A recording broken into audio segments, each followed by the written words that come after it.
যদি কেউ মনে করে যে আমি কি রেজিগনেশন দিতে হবে, নো, নট দ্যাট। আমরা কিন্তু হারিনি, আমাদের 100 সিট জোর করে লুট করা হয়েছে। পশ্চিমবঙ্গে দীর্ঘদিন ক্ষমতায় থাকার পর অবশেষে বিজেপির শুভেন্দুর কাছে হারের মধ্যে দিয়ে শেষ হয়েছে মমতার 15 বছরের শাসনামল। ভারতের পশ্চিমবঙ্গে মমতার হার শুধু একটি প্রাদেশিক সরকার পরিবর্তনের ঘটনা নয়, এটি দক্ষিণ এশিয়ার ভূ রাজনীতিতে নতুন বাস্তবতা তৈরি করতে পারে। বিশেষ করে বাংলাদেশের জন্য এর তাৎপর্য অনেক গভীর। আরও বিশেষ করে বললে, মমতার বিদায়ে আশার আলো দেখছে তিস্তা পাড়ে 2 কোটি মানুষ। কারণ প্রয়াত ভারতের প্রধানমন্ত্রী মনমোহন সিং বাংলাদেশকে পানি দিতে চাইলেও সেটি সম্ভব হয়নি এই কালনাগিনে অর্থাৎ মমতার কারণে। সব মিলে মমতা বাংলাদেশের জন্য আশীর্বাদ নাকি অভিশাপ ছিলেন?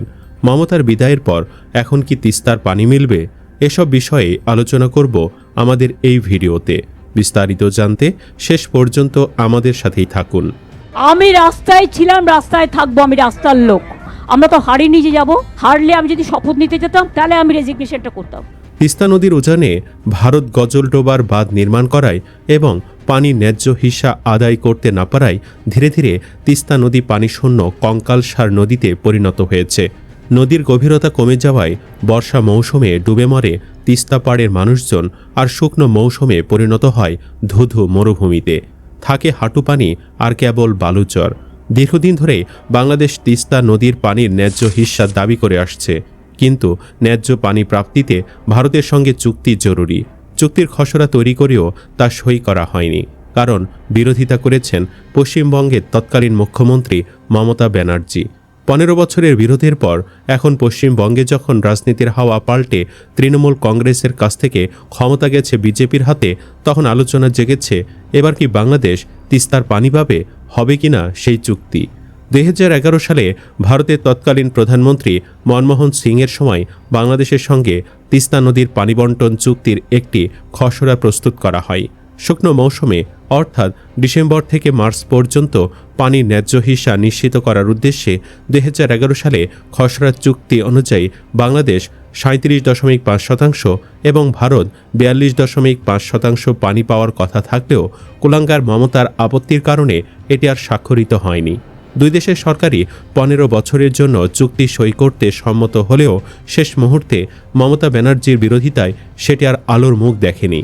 শুধু বিরোধ করেই ক্ষান্ত থাকেননি মমতা ব্যানার্জি, চুক্তি ঠেকানোর জন্য নানা উপায় অবলম্বন করেছেন।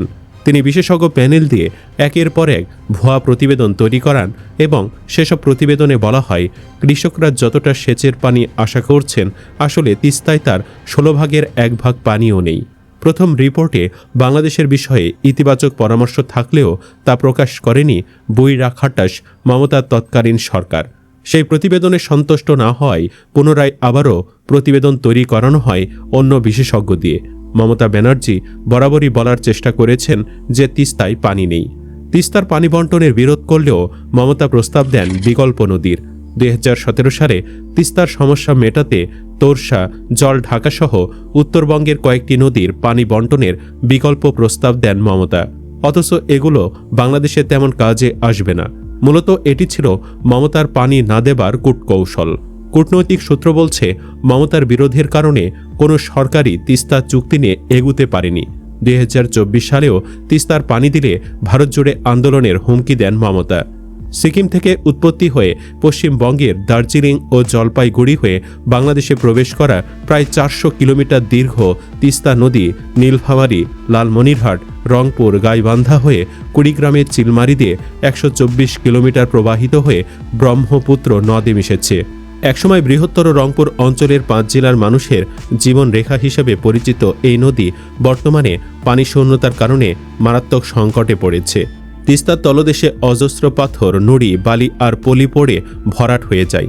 এ কারণে বর্ষা মৌসুমে তিস্তার পানি আশ্রয় পড়ে নদীর 2 ধারে, যার কারণে প্রতি বছর অন্তত 50,000 পরিবার হয় গৃহহারা, গাছপালা, আবাদি জমি হারিয়ে অনেকে হয়ে যায় পথের ভিখারি। এছাড়া বর্ষা মৌসুমে ভারত অতিরিক্ত পানি ছেড়ে দেওয়ায় নদীর 2 পাড়ের মানুষের জমি, ঘর বাড়ি ডুবে সর্বশান্ত করে দেয়। বর্ষায় তিস্তা নদীর কড়ালগ্রাস আর খরা মৌসুমে পানির অভাবে ইরি, বোরোসহ অন্য ফসলের চাষাবাদ করতে পারে না কৃষকরা। 2 যুগ আগেও এ নদী ধরে সারি সারি নৌকা মালপত্র বোঝাই করে পাল তুলে দেশের বিভিন্ন জায়গায় যেত ব্যবসা বাণিজ্য করতে। বর্তমানে সেগুলো গল্প কাহিনী। নৌ যোগাযোগ বন্ধ হয়ে যাওয়ায় এবং নদীতে পানির শূন্যতার কারণে মাছ না থাকায় কর্মহীন হয়ে পড়েছে কয়েক হাজার স্থানীয় জেলে পরিবার। গত 15 বছরে যতবার মমতা ক্ষমতায় গেছেন ততবারই তিস্তার পানি নিয়ে আশাহত হতে হয়েছে বাংলাদেশকে। তাই আপাত দৃষ্টিতে মমতার পতন তিস্তা পাড়ে মানুষদের জন্য আশার আলোই, যদিও এখানেও আছে অনেক যদি কিন্তু। পশ্চিমবঙ্গের বিধানসভা নির্বাচন মাত্রই শেষ হয়েছে। 2024 সালের লোকসভা নির্বাচনেও মমতার দল 42টি আসনের মধ্যে 29টিতে জিতে অভাবনীয় সাফল্য পেয়েছিল। সেখানে বিজেপি 18 থেকে 12তে নেমে গিয়েছিল। কিন্তু পরবর্তী 23 মাসে কিছু সুনির্দিষ্ট ঘটনা পশ্চিমবঙ্গের ভোটারদের মন ঘুরিয়ে দিয়েছে, যার ফলে পশ্চিমবঙ্গ বিধানসভা নির্বাচনে জয়লাভ করেছে ভারতীয় জনতা পার্টি। 15 বছর ক্ষমতায় থাকা তৃণমূল কংগ্রেসের সঙ্গে প্রতিদ্বন্দ্বিতা করে এবারই প্রথম পশ্চিমবঙ্গে ক্ষমতায় এসেছে দলটি। কূটনৈতিক বিশ্লেষকদের মতে তিস্তার পানি এখন রাজনৈতিক ইস্যু, আগেও তাই ছিল। বিজেপি ক্ষমতায় এলেও বিরোধী হিসেবেও মমতা এখনও বিরোধিতা করবেন বলে ধারণা তাদের। লেখক, গবেষক এবং আন্তর্জাতিক সম্পর্ক বিশ্লেষক আলতাফ পারভেজ মনে করেন, এতদিন দিল্লির কেন্দ্রীয় সরকার তিস্তা পানি বন্টনের ক্ষেত্রে মমতা ব্যানার্জির আপত্তির অজুহাত দিত। এখন কেন্দ্র ও রাজ্য উভয় জায়গায় একই দল ক্ষমতায় থাকায় বাংলাদেশ পানি বন্টনের বিষয়ে জোরালো দাবি তোলার একটি পরিষ্কার সুযোগ পাচ্ছে। পাশাপাশি গঙ্গা চুক্তির নবায়ন ও ভিসা সমস্যার সমাধানের বিষয়েও আলোচনার নতুন ক্ষেত্র তৈরি হয়েছে।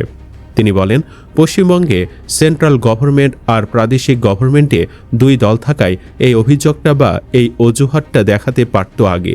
এখন যেহেতু সেন্টারে এবং প্রদেশের একই দলের সরকার, যেটাকে ওরা বলে ডাবল ইঞ্জিন সরকার, এতে বাংলাদেশের পানির পক্ষ পাওয়ার জন্য যে চুক্তি সেটার উপস্থাপনটা সহজ হয়। পাবে কিনা সেটা কিন্তু বলা যায় না।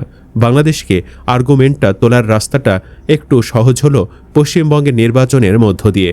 তিনি বলেন, যেহেতু নয়াদিল্লিতে যেই দল পশ্চিমবঙ্গের সেই দল, ফলে নয়াদিল্লির সরকারকে রাজি করালে পশ্চিমবঙ্গের সরকারের সেটার বিরুদ্ধে দাঁড়ানোর যুক্তি থাকে না। ফলে বাংলাদেশের জন্য এই নয়াদিল্লির সরকারকে রাজি করাতে পারলে পানি পাওয়ার একটা রাস্তা হয়। কিন্তু ব্যাপারটা হয়তো এত সহজ হবে না, কারণ প্রদেশের একটা ইন্টারনাল পলিটিক্স আছে। পানিতে বাধা সরিয়ে নেবে বিরোধী দলগুলো আবার চুপ করে বসে থাকবে, এমন তো হয় না। বিশেষ করে মমতা তো বিরোধী দলে আছেন। এটা এখন বাংলাদেশের সরকারের সঙ্গে নয়াদিল্লির সম্পর্কের গভীরতার উপর নির্ভর করছে। যদিও অনেকেই মনে করছেন মমতার আর সেই পাওয়ার নেই যে সে কেন্দ্রের সিদ্ধান্তের বিরোধিতা করবেন। পশ্চিমবঙ্গের সাম্প্রতিক রাজনৈতিক ফলাফলের পর তৃণমূল মমতা ব্যানার্জির রাজনৈতিক অবস্থান ও ভবিষ্যৎ নিয়েও ভারতের জাতীয় রাজনীতিতে নতুন করে কাটাছেঁড়া শুরু হয়েছে। ভারতের অন্যতম প্রভাবশালী এই আঞ্চলিক নেত্রীর দীর্ঘ রাজনৈতিক কেরিয়ার কি এখন অস্তাচলের পথে, এমন প্রশ্ন উঠেছে। সাবেক রাষ্ট্রদূত এম শফিউল্লাহ বলেন, বিজেপি পশ্চিমবঙ্গে জয়ী হলেও তিস্তা পানি চুক্তি নিয়ে অনিশ্চয়তা থাকবে। একইভাবে গঙ্গা পানি চুক্তির নবায়নের কি হবে, কতটুকু হবে তা নিয়েও ধোঁয়াশা আছে। তবে গঙ্গা পানি চুক্তি প্রমাণ করে আন্তর্জাতিক নিয়মেই ভারত থেকে বয়ে আসা নদীগুলোর পানির ন্যায্য হিস্সা পাবে বাংলাদেশ। এদিকে পশ্চিমবঙ্গ বিধানসভা নির্বাচনে ভারতীয় জনতা পার্টির বিশাল জয়ে অভিনন্দন জানিয়েছে বাংলাদেশের ক্ষমতাসীন দল বাংলাদেশ জাতীয়তাবাদী দল বিএনপি। একই সঙ্গে তিস্তা পানি বন্টন চুক্তি নিয়ে দীর্ঘদিনের অচল অবস্থার জন্য বিদায়ী মুখ্যমন্ত্রী মমতা বন্দ্যোপাধ্যায়ের কড়া সমালোচনা করেছে দলটি। বিএনপি মনে করে পশ্চিমবঙ্গে ক্ষমতার এই পরিবর্তন বাংলাদেশের সঙ্গে ভারতের এই রাজ্যের সম্পর্ককে আরও সুসংহত করবে এবং তিস্তা চুক্তির পথ প্রশস্ত করবে। এখন দেখার বিষয় বিজেপি কোন পথে হাঁটে। সুপ্রিয় দর্শক, তিস্তার পানি কি এবার সত্যিই পাবে বাংলাদেশ, নাকি আবারও রাজনৈতিক খেলায় আটকে যাবে কোটি মানুষের অধিকার? কমেন্ট বক্সে জানিয়ে দিন আপনার মতামত। ভিডিওটি ভালো লাগলে অবশ্যই লাইক দিন, বন্ধুদের সাথে শেয়ার করুন এবং এমন বিশ্লেষণধর্মী রাজনৈতিক ও আন্তর্জাতিক সম্পর্ক ভিত্তিক ভিডিও নিয়মিত দেখতে আমাদের চ্যানেলটি সাবস্ক্রাইব করে পাশে থাকা বেল আইকনটি অন করে রাখুন। আজকের মতো এখানেই বিদায় নিচ্ছি। সবাই ভালো থাকুন, সুস্থ থাকুন। আল্লাহ হাফেজ।